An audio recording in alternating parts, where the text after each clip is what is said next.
Right now, the day's biggest news stories from a Vegas perspective. This is the Vegas Take with Sharp and Shapiro.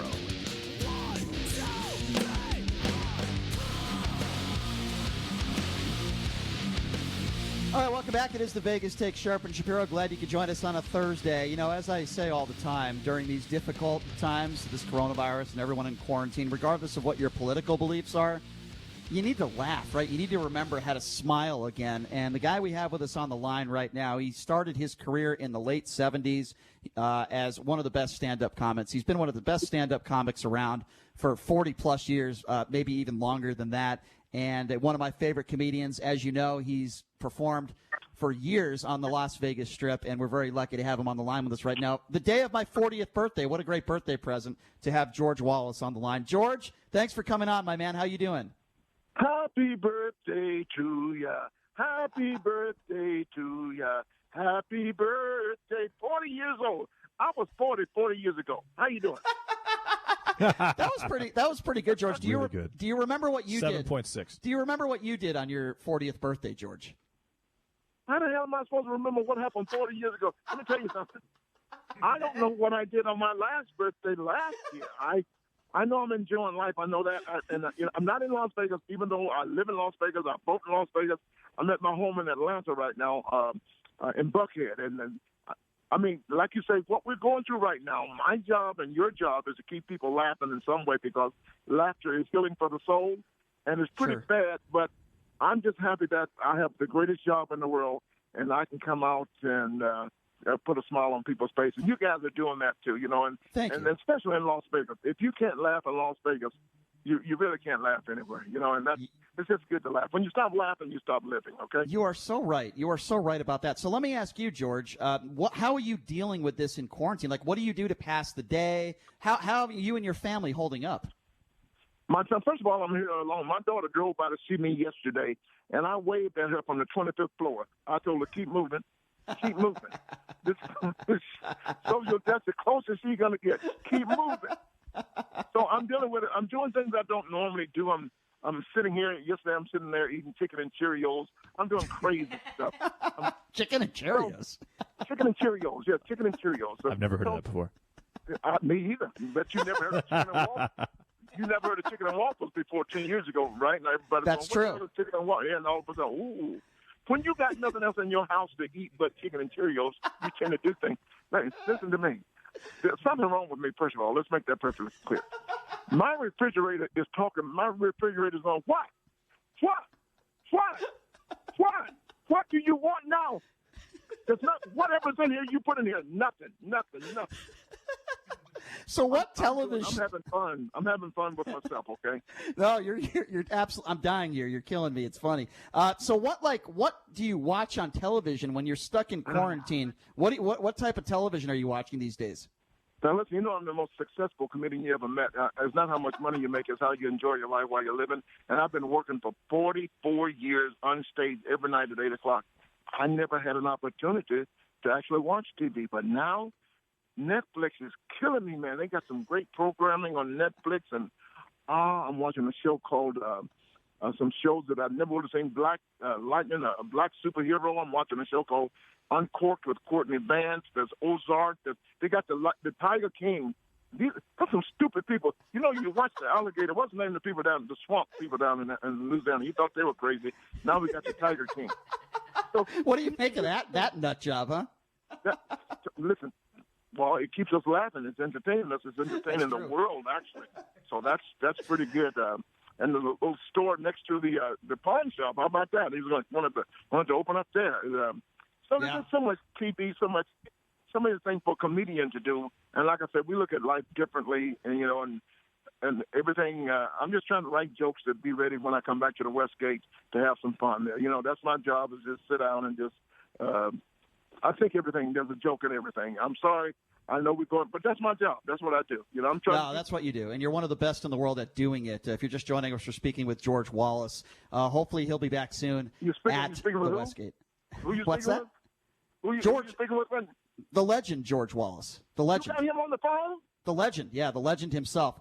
We wanted Jerry Seinfeld. Well, we wanted Jerry Seinfeld, but he couldn't make it, so you were second up.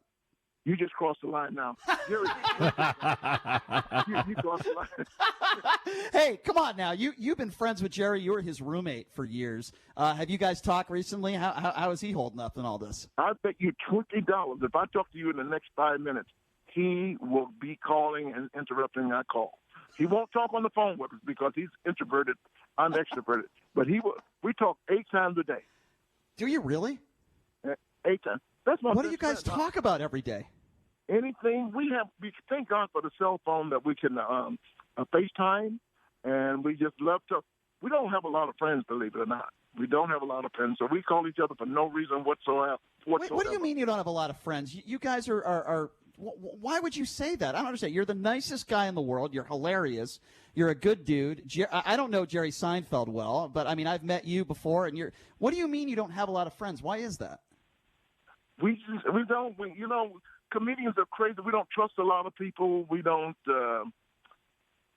I don't know, but most comedians don't have a lot of friends. We work in front of thousands of people every night, but we don't. When it's time to socialize, we kind of keep to ourselves. I think being funny is serious business, and we like to just write our jokes. And I got good friends in Las Vegas. I got Earl Turner. We go out with.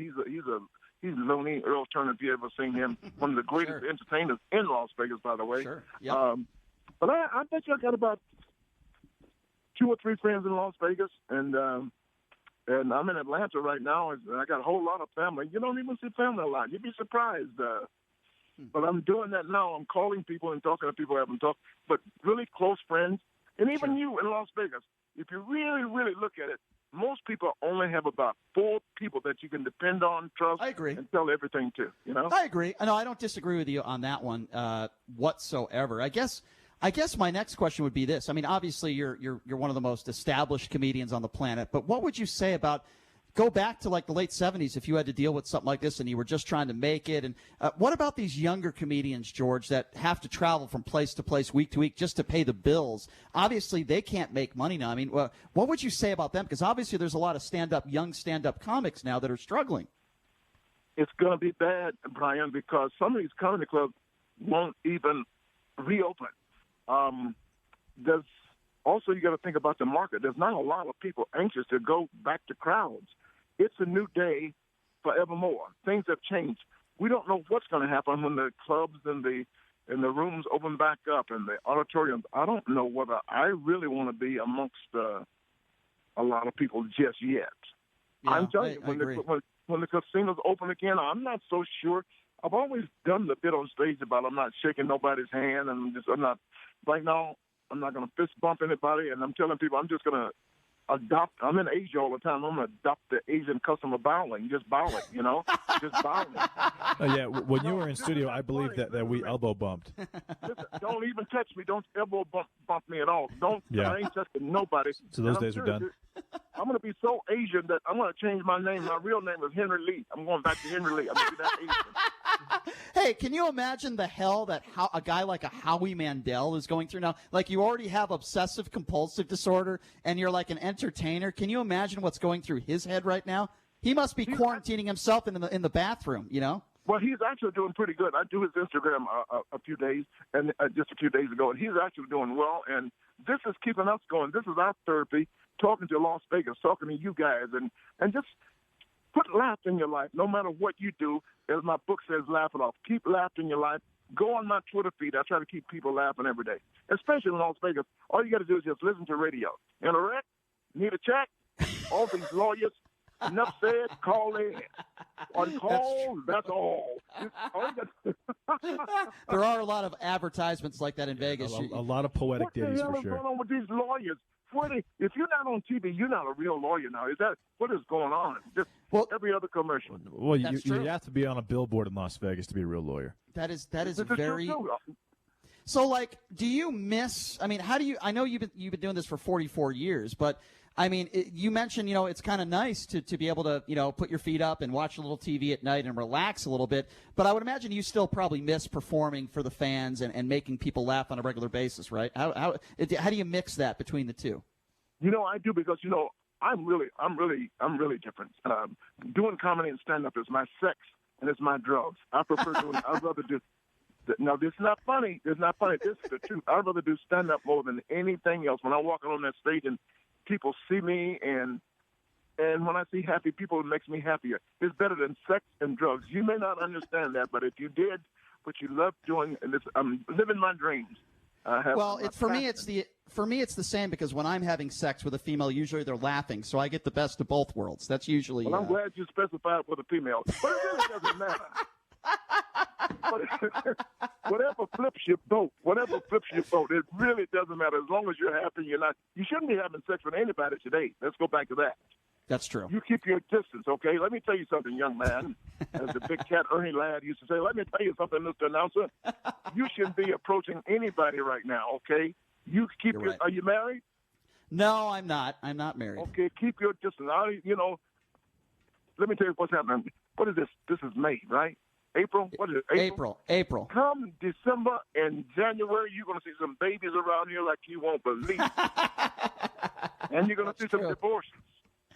Yeah. A lot of divorces. Amazing. Probably a little bit of both. Yeah, I agree. But listen, no, it's going to be a lot of divorces. People have never, married people 30 years, have never lived together 24/7. And you know how easy it is to get on your nerves after 24/7 every day, 3 weeks in a row? Like, get the hell away from me. But especially if you have young kids as well that aren't in school. Listen, I shouldn't even say this, but I just shot 3 of my kids. I didn't kill them. There's something wrong with me, Sharp and Shapiro. There's something wrong with me, okay? I apologize. Trust me, there's a lot more wrong with me than you, George. There's a lot right about you. Trust I can attest to that. So, George, I hope we really can get you back to the Westgate soon, man. When do you think this thing is going to get over with? I mean, this is brutal. I don't know, Sharp and Shapiro. Listen, let me say this before I go any further. You guys, I'm talking to you on telephone.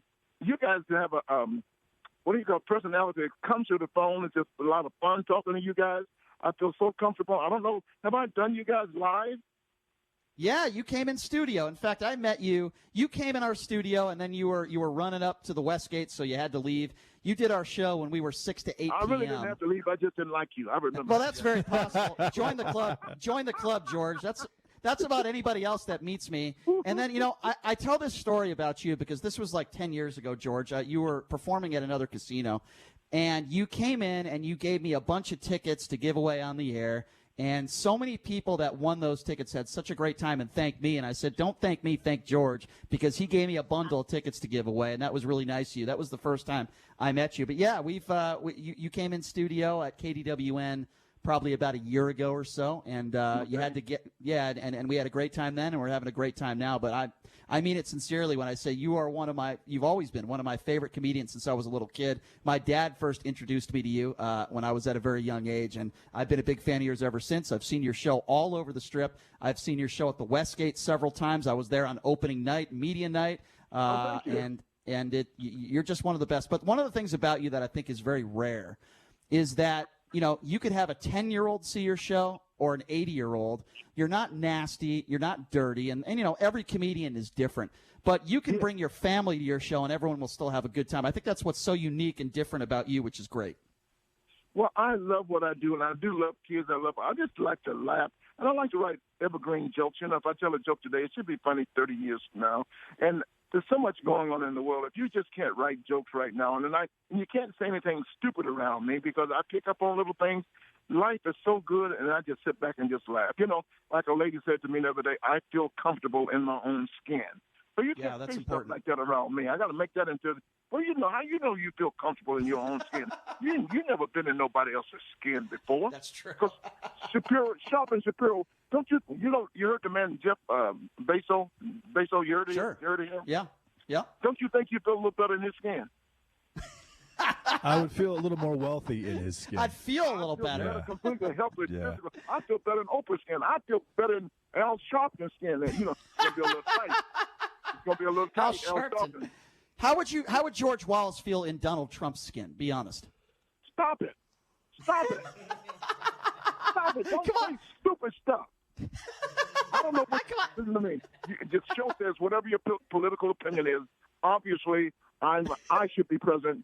I don't know which virus is worse, 19 or 45. Now, let me tell you something. So, in any case, I wish I were in charge of this country. I would do some things that I wouldn't bring people back too soon. I would make sure anybody want a mask, you get a mask. And some of it, by the way, speaking of these masks, some of these are made out of underwear. I'm smelling some terrible odors in these masks. You're probably wearing mine. That's probably mine. Yeah. I'm wearing your jock strap. Oh my God! I was wondering where it was coming from. Let me see. You see how stupid I am? I was trying to be serious, and all of a sudden it goes into. That's funny.